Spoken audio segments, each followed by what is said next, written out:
सभी निकायों में लागू होंगे face attendance system. V2 mall की टूटी लिफ्ट, 11 लोग घायल। भाजपा जिला अध्यक्ष ने लाडली बहनों से बंधवाई राखी। बाइक चोरी कर बेचने वाले गिरोह पकड़ाया, 3 आरोपी गिरफ्तार। रक्षाबंधन के त्योहार पर खरीदी के लिए उमड़े लोग। नगरीय प्रशासन एवं विकास विभाग के आयुक्त संकेत भोनवे शुक्रवार को छिंदवाड़ा के दौरे पर पहुंचे। उन्होंने धर्म टेकरी क्षेत्र से शहरी परियोजनाओं के निरीक्षण की शुरुआत की, जिसमें Atal Vatika, water treatment plant, Sonpur multi और इमलीखेड़ा शामिल रहे। नगर निगम कार्यालय पहुंचने पर महापौर विक्रम अहके ने उनका स्वागत कर आगामी योजनाओं पर मार्गदर्शन मांगा। परासिया रोड स्थित होटल में आयोजित समीक्षा बैठक में छिंदवाड़ा व पांडुना की 17 नगरीय निकायों के कार्यों की विस्तार से समीक्षा की गई। आयुक्त ने पौधारोपण अभियान बढ़ाने, फेस अटेंडेंस लागू करने व राजस्व वसूली बढ़ाने पर बल दिया। अमृत योजना 0.1, स्वच्छ भारत और अन्य योजनाओं की प्रगति पर भी चर्चा हुई। क्योंकि पूरे मध्य प्रदेश में अगस्त माह ये प्रधानमंत्री आवास माह घोषित है और हम लोग प्रयास कर रहे हैं कि जहाँ पे भी हमारे AHP के अफोर्डेबल हाउसिंग के ऐसी जगह स्कीम में इमलीखेड़ा में रुका हूँ तो अच्छा वातावरण है, लोग रह रहे हैं। कुछ इश्यूज़ है, इंफ्रा के बेसिक एमिनिटीज़ हैं, वो भी हम देंगे और पूरा सपोर्ट करेंगे। और जो प्रधानमंत्री आवास में जैसी व्यवस्था होनी चाहिए ऐसा पूरा प्रयास करेंगे, सबसे बेस्ट और अच्छी व्यवस्था क्या हो जाए। शहर के लालबाग रोड स्थित V2 मॉल में गुरुवार को बड़ा हादसा हो गया। मॉल की लिफ्ट अचानक तकनीकी खराबी के चलते नीचे गिर गई, जिससे लिफ्ट में सवार 11 लोग घायल हो गए थे। घायलों में महिलाएं और बच्चे भी शामिल हैं। सभी घायलों को तत्काल निजी अस्पताल में भर्ती कराया गया। हादसे की सूचना मिलते ही पुलिस और प्रशासन मौके पर पहुंचकर मॉल को बंद करवा दिया गया। वहीं मॉल की लापरवाही को लेकर लोगों में आक्रोश व्याप्त है। थाना कोतवाली अंतर्गत लालबाग के पास एक V2 मॉल है। वहाँ पर कल एक लिफ्ट की तीसरी मंजिल से गिरने की सूचना आई थी, जिसमें करीब 9-10 लोग लिफ्ट के अंदर थे, जो ओवरलोडिंग होने के कारण गिरी थी। इसमें करीब 5-6 लोगों को चोट आई थी, जिसके पैरों में फ्रैक्चर है या कुछ घुटनों में चोट है। इस पे जो मॉल के संचालक हैं और जो लिफ्ट के आसपास में जो गार्ड थे उनके ऊपर हमने FIR की है लापरवाही पूर्वक काम करने। नगर पालिका निगम जनता को सुविधाएं कम और टैक्स भरपूर वसूल रही, ये आरोप नगर पालिका निगम के अध्यक्ष धर्मेंद्र सोनू मांगो ने लगाए हैं। मांगो ने कहा कि भाजपा के जनप्रतिनिधियों ने जनता की परवाह किए बिना 3 काले कानून लागू किए, जिससे अब गरीब और निम्न मध्यम वर्गीय परिवार खून के आंसू रो रहे हैं। नगर के वार्ड 20 में निवासरत 60 वर्षीय बुजुर्ग महिला जो घर में अकेले टूटी फूटी छत के नीचे जीवन यापन कर रही, उसे नगर निगम द्वारा वर्ष 2025-26 का 1780 रुपए का टैक्स नोटिस भेजा है। संपत्ति कर 218 रुपए व कचरा शुल्क 1200 रुपए, जबकि टैक्स में समेकित कर 180, नगरीय उपकर 73, शिक्षा उपकर 73 रुपए वसूला जा रहा है। महिला के घर में नल नहीं है, फिर भी नल का 50 रुपए शुल्क वसूला जा रहा है। मांगो ने कहा कि नगर में ऐसे सैकड़ों परिवार हैं जो नगर निगम की मनमानी व तानाशाही के कारण रो रहे हैं। शुक्रवार को शहर के आदर्श नगर वार्ड में 36 में रक्षाबंधन के पावन अवसर पर भाजपा जिलाध्यक्ष शेषराव यादव ने लाडली बहनों से राखी बंधवाकर पर्व मनाया। बहनों ने तिलक लगाकर रक्षा सूत्र बांधा और जिलाध्यक्ष ने पुष्प वर्षा कर उनका सम्मान किया। इस मौके पर श्री यादव ने लाडली बहन योजना की जानकारी देते हुए बताया कि सरकार बहनों को आत्मनिर्भर बनाने के लिए उन्हें आर्थिक रूप से सशक्त कर रही है। रक्षाबंधन पर मुख्यमंत्री द्वारा बहनों को 250 रुपए शगुन की राशि भेजी गई है। कार्यक्रम में भाजपा के कई वरिष्ठ नेता, पार्षद और कार्यकर्ता भी मौजूद रहे। आज का पर्व हमारी लाडली बहनों के बीच में मैं ज़्यादा समय न लेते हुए आपको रक्षाबंधन की बहुत शुभकामनाएं देता हूं और हमारे आने वाली गुजलिया पर्व की भी आपको बहुत बहुत शुभकामनाएं। जो हमारे CM डॉक्टर मोहन यादव जी ने और नरेंद्र मोदी जी ने जो एक सपना देखा था कि हर महिला को उनका सही अधिकार देने का काम करेंगे, उस ओर हमारी पार्टी काम कर रही है। इस वर्ष अभी जैसे इस माह में आप सबको 1500 रुपए की राशि प्राप्त हुई है, आने वाले समय में ये राशि 3000 रुपए तक जाएगी। उसके लिए भी मैं हमारे शीर्ष नेतृत्व को बहुत बहुत धन्यवाद और आभार व्यक्त करता हूँ।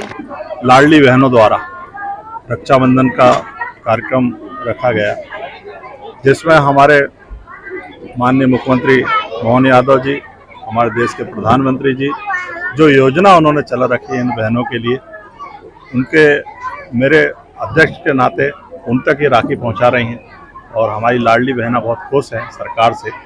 और ये रक्षाबंधन सही मायने में आज उनके भाई जो हैं मोहन यादव जी हैं और और सही मायने में हमारे प्रधानमंत्री जी हैं। ऐसा संदेश ये बहनें दे रही हैं जो हर महीने इनको सम्मान से जीने के लिए सम्मान से जीने के लिए जो आर्थिक सहायता इनको मिलती है, इसके लिए एक धन्यवाद दे रही हैं आज रक्षाबंधन के माध्यम से। सबसे बड़े भाई तो हमारे बोले मोहन यादव जी और हमारे प्रधानमंत्री नरेंद्र मोदी जी हैं। थाना चांदामेटा पुलिस ने मोटरसाइकिल चोरी के मामले में कार्रवाई करते हुए 3 आरोपियों को गिरफ्तार किया है। पकड़े गए आरोपियों में अर्जुन पिता राम दरेश कुशवाहा, अविनाश पिता सुरेश दुर्वे, दोनों निवासी प्रसन्न बिहार कॉलोनी जुरे थाना शिवपुरी तथा एक विधि उल्लंघन करता बालक शामिल है। ये आरोपी चांदामेटा, उमरेड, मोर डोंगरी, न्यूटन और छिंदवाड़ा क्षेत्र से वाहन चुराकर फरार हो जाते थे। पुलिस ने आरोपियों के कब्जे से 5 मोटरसाइकिल और एक स्कूटी बरामद की है, जिनकी कुल कीमत करीब 2,80,000 है। शनिवार को रक्षाबंधन के एक दिन पहले शुक्रवार को त्योहार की खरीदी के लिए पूरा शहर बाजार में उमड़ पड़ा। दोपहर के बाद मुख्य बाजारों में लोगों की आवाजाही सामान्य रही, लेकिन शाम होते होते बाजार तरफ जाने वाले मार्गों में जाम लग गया। शहर में राखी की दुकानों के अलावा कपड़े की दुकानों, मिठाई और पूजन सामग्री की दुकानों पर भी लोगों का हुजूम दिखा। शाम को बाजार में भीड़ को देखते हुए मुख्य मार्गों में भीतर जाने के लिए चौपहिया वाहनों का प्रवेश बंद कर दिया गया। इसी दौरान दुकानदारों ने भी मीडिया से चर्चा करते हुए कहा कि हर साल की तरह इस साल का रक्षाबंधन में बाजारों में चहल पहल दिख रही है और पिछली बार की तुलना से इस बार भी मार्केट अच्छा है और अच्छा व्यापार हो रहा है।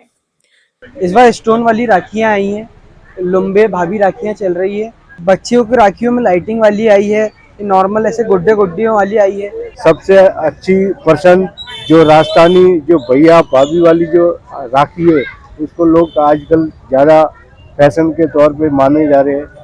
और उसके अलावा जो भाभीयों के लुम्बे आते हैं वो है, और थोड़ा ही राजस्थानी लुक वगैरह जो मेटल है गुजराती राजस्थान का, वो ज़्यादा लुक यहाँ पसंद कर रहे हैं। जिले के चांद थाना क्षेत्र के सटोटी कॉलोनी में पारिवारिक रंजिश को लेकर एक व्यक्ति की चाकू मारकर हत्या कर दी गई। मृतक राम भगत उन्हीं के और पड़ोसी बबलू और उसके भाई सबलू एवं नाती ने मिलकर हमला किया। सबलू ने चाकू से राम भगत के सीने पर वार कर दिया, जिससे उसकी मौके पर ही मौत हो गई। सूचना मिलते ही पुलिस ने मामला दर्ज कर त्वरित कार्रवाई करते हुए कुछ ही घंटों में दोनों आरोपियों को गिरफ्तार कर लिया। आरोपियों ने पुरानी रंजिश के चलते हत्या करना कबूल किया। घटना में प्रयुक्त चाकू भी जब्त किया गया। मैं शाम को करीब 8-9 बजे अपने घर पे ही था, तो मुझे जानकारी लगी कि उधर कोई झगड़ा हो गया। जब मैं वहाँ पहुँचा तो पता लगा कि राम भगत को बबलू और उसका भाई सबलू जो है, इनके बीच में झगड़ा होने के कारण सबलू बबलू ने मार दिए और वो रिपोर्ट करने थाना चले गए। नहीं, हथियार से नहीं हुई, मतलब ये था कि वो जो मृतक है दारू पिए खड़ा कुछ पैर वैर बख रहा था, उधर से वो लड़का आया, उसके साथ धुआं लपटी होने लगी, उसके छोटे भाई आ गया, उसने मार दिया हथियार से। सावन माह के दौरान शुक्रवार को महाकाल मारुति नंदन सेवा समिति द्वारा भगवान महाकाल स्वरूप बाबा मन महेश जी की शाही पालकी यात्रा निकाली गई। ये यात्रा दोपहर 12 बजे मोक्ष धाम स्थित महाकाल मंदिर से शुरू होकर शहर के प्रमुख धार्मिक स्थलों से होकर गुजरी और पुनः महाकाल मंदिर में समाप्त हुई। यात्रा में भगवान भोलेनाथ नंदी पर सवार होकर भूत प्रेतों सहित नगरवासियों को दर्शन देते हुए विशेष आकर्षण का केंद्र बनी।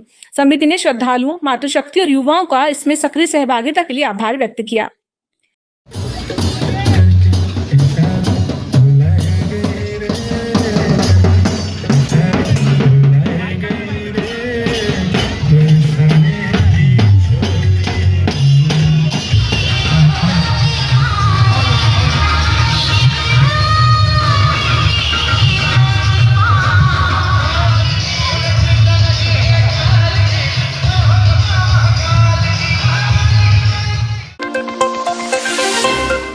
गुरुवार को आधार फाउंडेशन में दिव्यांग बच्चों के साथ समावेशी रक्षाबंधन महोत्सव धूमधाम से मनाया गया।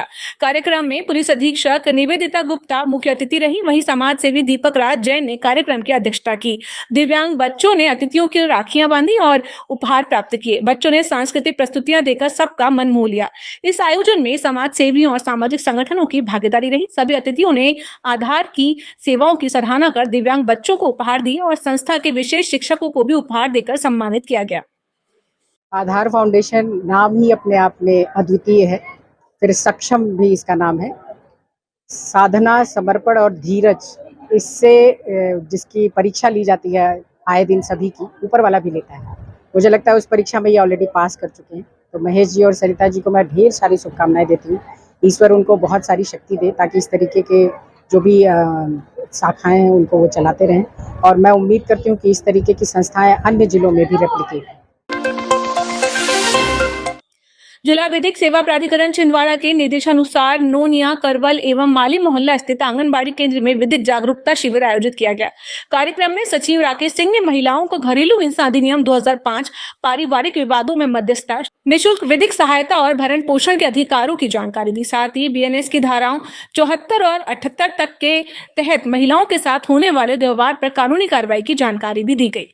घर में जो है घर छोड़ के चले जाती है या अपनी बेटी है तो उसको उसका बिस्तर छोड़ के चले जाता है, तो उस मामले में भी यदि अगर हमको लगता है कि 4 महीने 6 महीने छोड़ने आएगा और लेने नहीं आ रहा है, तो आप लोग थोड़ा इस बात का ध्यान रखिए कि ऐसे कोई परिवार होते हैं अपने गाँव में, अपने समाज के लोग रहते हैं, तो आप निश्चित रूप से आप परिवारों को आप जरूर भेजिएगा और उनकी समस्या को सुन के उनको समाधान किया जाएगा। शहर के महाराजा लॉन के पास से गुरुवार रात एक मासूम बच्चा लापता हो गया था। सूचना मिलते ही पुलिस ने तत्काल खोजबीन शुरू की। कुछ सामाजिक संगठनों की मदद से बच्चा छोटा तालाब क्षेत्र से सुरक्षित बरामद कर लिया गया। इसके बाद पुलिस द्वारा आवश्यक कार्रवाई कर बच्चों को परिजनों के सुपुर्द किया गया। महाराजा लॉन के पास ये शुभम गहरी एक माइनर बच्चा है 8 साल का। पतंग के पीछे पतंग उड़ा रहा था, पतंग उड़ाते उड़ाते मिसिंग हो गया था। घर वाले अभी 2 घंटे पहले ही थाने पर रिपोर्ट करने आए थे। चौकी के स्टाफ और थाने के स्टाफ के द्वारा और वरिष्ठ नागरिकों और सहयोगी लोगों के द्वारा अभी तत्काल लड़के को पता लगा लिया गया है। ये घूमते घूमते छोटा तालाब तक चला गया था। अभी बच्चे को लेकर आए, किसी ने उसको लेकर नहीं गया था सर, खेलते खेलते ही चला गया था। कितने लेके आए सर? ये पुलिस के जनसहयोग से और अपने जितने यहाँ की ग्राम शिक्षा समिति के सदस्य उनके सहयोग से ही लड़के को